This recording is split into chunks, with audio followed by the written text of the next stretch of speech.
Well, we host the Clean Air Academy simply because our customers, partners, even our own employees really need to understand the principles of industrial ventilation so that we can provide the best service, best solutions to our customers.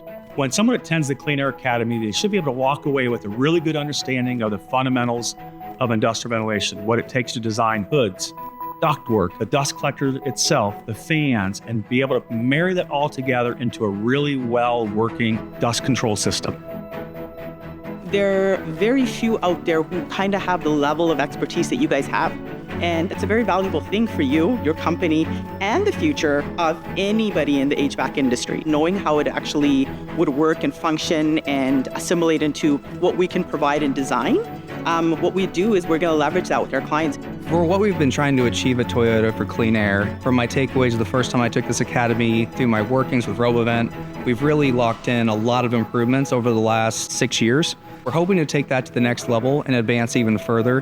Hopefully to the future, having a clean enough plant that we can entertain being able to at some point air condition our plant, which has been a long-term goal. Everything that I'd learned is in my CIH exam.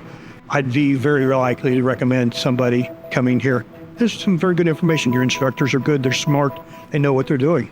I didn't have a ton of expectations coming in. I was told that I should, learn more about industrial ventilation and how to kind of improve throughout all our different facilities. So when I came in here, I was expecting just to kind of get a base knowledge. I feel like I've well exceeded that. What's unique about the Clean Air Academy is that we keep the class size fairly small.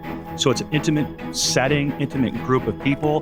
They're all industry professionals who are involved either in designing systems or maintaining and operating those systems, owning those systems. And what you get then is a unique perspective of the attendees who are free to really communicate with one another, discuss their problems with one another, and really come up with real-world solutions that they are experiencing versus just learning the technical aspects of it. We're actually solving problems that the customer deals with in their facility.